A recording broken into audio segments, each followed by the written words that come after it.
Latest updates ఎప్పటికప్పుడు పొందడానికి big TV WhatsApp channel follow అవ్వండి. లింక్ డిస్క్రిప్షన్ లో ఉంది. మాజీ మంత్రి ఆర్కే రోజా తనను 2 సార్లు గెలిపించిన నగరి ప్రజలకు కనిపించడమే మానేశారు. నగరి నియోజకవర్గాన్ని పూర్తిగా దూరమై అసలు ఎక్కడ ఉంటున్నారో వైసీపీ నేతలకి అంతుపట్టకుండా తయారయ్యారు. ఇప్పుడు ఓడిపోయిన తర్వాత 1కి 4 సార్లు మాత్రం తిరుమల వచ్చి శ్రీవారిని దర్శించుకుంటూ ఉన్నారు. అప్పట్లో అపచారం అని తెలిసి కూడా కొండ మీదే రాజకీయాలు మాట్లాడి మళ్లీ మాయమైపోయారు. తాజాగా కొండ మీద ప్రత్యక్షమైన రోజా నోరు తెరవకుండా వెళ్లిపోవడం హాట్ టాపిక్ గా మారింది. ఆర్కే రోజా మంత్రి అవ్వాలన్న జీవితకాల కోరిక తీర్చుకున్నారు. 2 ఏళ్లు మంత్రిగా పనిచేసిన ఆమె తనను 2 సార్లు ఎమ్మెల్యేగా గెలిపించిన నగరి నియోజకవర్గ ప్రజల్ని పూర్తిగా మర్చిపోయారు. ఎన్నికల ఫలితాలు వెలువడగానే ఆమె సెగ్మెంట్కు దూరమయ్యారు. మొన్నా మధ్య మరో మాజీ హీరోయిన్ రవళితో కలిసి తిరుమల కొండపై ప్రత్యక్షమైన మాజీ మంత్రి రోజా అపచారమని తెలిసి కూడా కొండ మీదే రాజకీయాలు మాట్లాడి మళ్లీ మాయమైపోయారు. తాజాగా కొండ మీద ప్రత్యక్షమైన రోజా నోరు తెరవకుండా వెళ్లిపోవడం హాట్ టాపిక్ గా మారింది. ఆమె ఎక్కడున్నారో ఎవరికి అంతుపట్టనప్పటికీ ఉనికి చాటుకోవడానికి అన్నట్లు అప్పుడప్పుడు మీడియాకి వీడియోలు రిలీజ్ చేస్తూ హడావిడి చేస్తున్నారు. బెజవాడ వరదలప్పుడు ముఖ్యమంత్రి చంద్రబాబు నాయుడు దగ్గర నుంచి అందరూ వరద సహాయక చర్యలను క్షేత్రస్థాయిలో ఉండి పర్యవేక్షిస్తుంటే అసలు ప్రభుత్వం పూర్తిగా విఫలమైందని ప్రకటించి విమర్శల పాలయ్యారు. తర్వాత పుంగనూరులో బాలిక హత్య విషయంలోనూ లేనిపోనివి మాట్లాడి అబాసు పాలయ్యారు. ఇప్పుడు గుంటూరు ప్రభుత్వ ఆసుపత్రిలో చికిత్స పొందుతూ మరణించిన సహన మృతిపై రోజా మరో వీడియో రిలీజ్ చేశారు.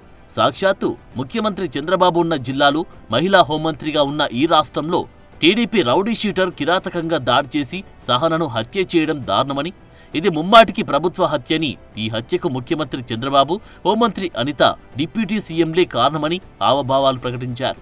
అయితే ఆ హత్య చేసిన రౌడీ షీటర్ వైసీపీ సానుభూతి పరడని అతని తల్లే అప్పట్లో ప్రకటించారు. దాంతో మళ్లీ సోషల్ మీడియాలో రోజా అందరికీ ట్రోల్ అయ్యారు. అక్కడితో ఆగితే బాగుండేదేమో, కానీ సీఎం, డిప్యూటీ సీఎం, హోంమంత్రులు లైఫ్ ఎంజాయ్ చేస్తున్నారని, సీఎం చంద్రబాబు, బాలకృష్ణలు అన్స్టాపబుల్ రియాలిటీ షోలతో ఎంజాయ్ చేస్తున్నారని అప్పట్లో విమర్శలు గుప్పించారు. అక్కడే ఆమె అవగాహన లేమితో తప్పులో కాలేశారు. బాలకృష్ణ హోస్ట్గా, చంద్రబాబు గెస్ట్గా పాల్గొన్న అన్స్టాపబుల్ రియాలిటీ షో ఎప్పుడో రికార్డైంది. ఆమె మాట్లాడే టైంకి దాని ప్రోమోలు కూడా వైరల్ అయ్యాయి. ఇవేమీ తెలియనట్లు రోజా ఆ షో గురించి మాట్లాడిన రోజా నెటిజన్లకు గట్టిగానే ట్రోల్ అయ్యారు. హీరోయిన్ గా ఎక్స్పైర్ అయి పాలిటిక్స్ లోకి వచ్చిన రోజా తర్వాత సంపాదన కోసం బుల్లితెరను నమ్ముకున్నారు. ఎమ్మెల్యేగా గెలిచాక కూడా ఆమె చాలా ఏళ్లు జబర్దస్త్ షోలకు జడ్జిగా డాన్సులు కూడా చేశారు. ఆమె పొలిటికల్ ఓవర్ యాక్షన్ తట్టుకోలేక టీవీ యాజమాన్యం జబర్దస్త్ స్టేజ్ మీద నుంచి దింపేసింది. మంత్రి అయ్యే వరకు ఇంకా కుర్ర హీరోయిన్లా టీవీ షోలో స్టెప్పులు వేసిన రోజా సంబంధం లేని ఇష్యూలు, అది సబ్జెక్టు తెలియకుండా అన్స్టాపబుల్ షో గురించి, సీఎం చంద్రబాబు, బాలయ్యల గురించి మాట్లాడి సోషల్ మీడియాలో ట్రోల్ అయ్యారు. నగరికి దూరమై చెన్నైలో భర్త సెల్వమణి కట్టించిన ఇంటికి షిఫ్ట్ అయిపోయిన రోజా తమిళ ఛానల్కి ఏదో రియాలిటీ షో షూటింగ్లో పాల్గొంటూ అక్కడ సంపాదనలో పడ్డారంట. అక్కడ షూటింగ్కు బ్రేక్ తీసుకున్న రోజా తిరిగి తాజాగా తిరుమల శ్రీవారిని దర్శించుకుని వెళ్లారు. స్వామి దర్శనానికి వచ్చిన ప్రతిసారి ఆ మాజీ మంత్రి ఏదో ఒక అంశంపై రాజకీయం చేస్తూ వివాదాస్పదమవుతుంటారు.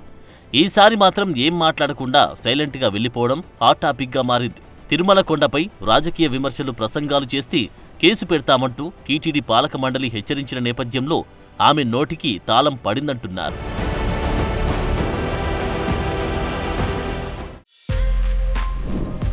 For more videos like this, subscribe Big TV channel.